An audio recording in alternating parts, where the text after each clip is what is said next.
Hello, this is the luckiest maths teacher in the world. Thank you so much for tuning into this video in which we will look at converting fractions and decimals. You probably already know that fractions and decimals are different ways to represent the same number. For example, you're probably aware that half and 0.5 are exactly the same number. So fractions are a little more natural in our conversation. For example, you'd say your team has won half their matches. You wouldn't say they've won 0.5 of their matches. But decimals, they're easier to work with, particularly when we're ordering numbers. We're trying to see which one's bigger. So both of these two do have their uses, and that's why it's really important we know how to convert between the two. So to go from a decimal to a fraction, we're just going to use place value. To go from a fraction to a decimal, I'm going to show you two methods, either using short division or equivalent fractions. So let's start with going from decimals to fractions. So when converting from a decimal to a fraction, the answer we get is, you guessed it, a fraction. A fraction needs a numerator, top number, and denominator, bottom number. So the numerator is just the original number without the decimal point, and to find the denominator, we need to use place value. So that's why I've written this up here. So if you look at the decimal point, the first column after the decimal point is tenths, then hundredths, then thousandths, and so on. That tells you the denominator. If the last number in the original decimal number is in the tenths column, the denominator is 10. If the last number in the decimal number is in the hundredths column, then the denominator is 100, and so on.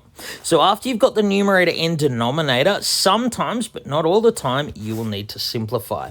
All right, let's get into it. So what about 0.8? Well, that's just 8 in the tenths column. This is just 8 tenths, or 8 over 10. Now, we can simplify this because 8 and 10 have a common factor of 2. 8 divided by 2, 10 divided by 2. These two are the exact same number, they're on the same point in the number line, and so on. Let's try 0.46. So on top, we write the number without the decimal point. Now on the bottom, the last number here is the second column, which is hundredths. So the denominator is 100. So once again, 46 over 100 can be simplified. 46 divided by 2, 100 divided by 2. Let's try 0.35. So again, write the number without the decimal point on top. On the bottom is 100 because the last number is in the hundredths column. So this can be simplified. 35 and 100 are both divisible by 5. 35 divided 5, 100 divided by 5, and we're done. 0.48, we're going to do this the same way. So on top, we write the number without any decimal point. On the bottom, again, last digit is in the hundredths column, so 100 goes on the bottom. So 48 and 100 share a common factor of 4. 48 divided by 4 is 12, 100 divided by 4 is 25, and we're done. So let's try this last one, 0.375. So we're going to do it the same way. We're going to write the number without decimal point on top. Now this time the bottom will be 1,000 because 5, the last number after the decimal point, is in the thousandths column. So this one is difficult to simplify because the numbers are large. It's hard to know what is their highest common factor. If you don't know their highest common factor, then find any common factor and keep simplifying until the numbers have no common factor. So if I don't know the highest common factor of these two numbers, I can see this ends in 5, this ends in 0. They are both divisible by 5. So if I want to know how many times 5 goes into 375 using the short division algorithm, 5 goes into 3, 0, remainder 3, 5 goes into 37, 7 times, remainder 2, 5 goes into 25, 5 times. So 375 divide 5 and 1,000 divided by 5 is 200. Now these two also share a common factor of 5. So I can divide the top by 5 and the bottom by 5.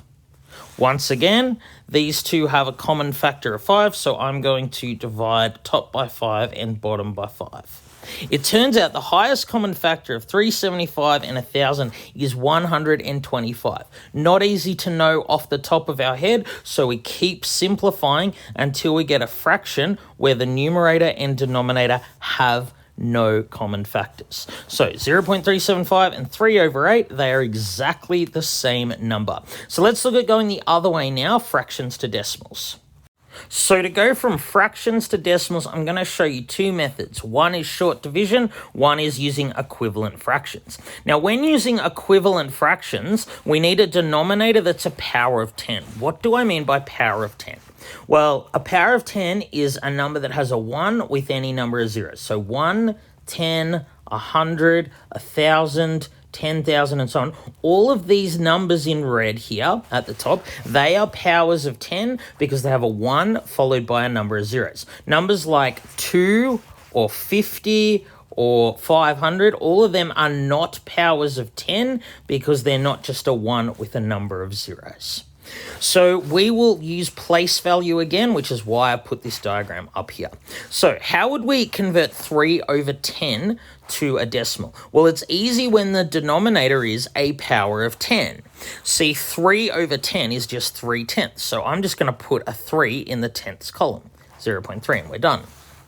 So for 47 over 100, well, that means I need two numbers after the decimal point. So the 7 goes in the hundredths column and the 4 goes in the tenths column. It's just 0.47. That's pretty easy. So what about 2 over 5?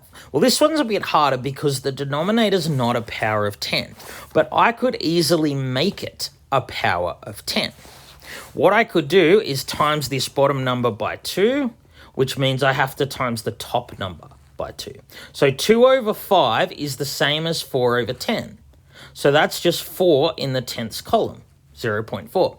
2 over 5 and 0.4, exact same number. So same thing with 17 over 20. So I can make the denominator a power of 10 easily. I can turn 20 into 100 by timesing by 5. And if I times the bottom by 5, I times the top by 5. So 17 times 5 is 85, 20 times 5 is 100.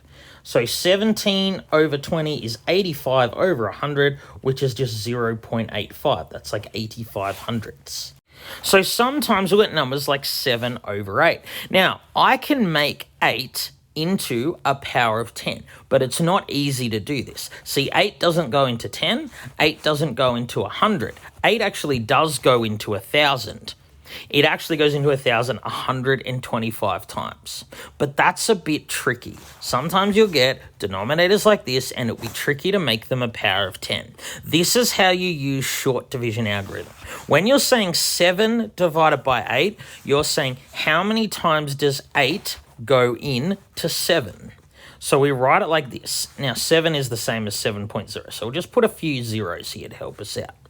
So 8 goes into 7 0 times, but there's 7 remainders, so we put a 7 there.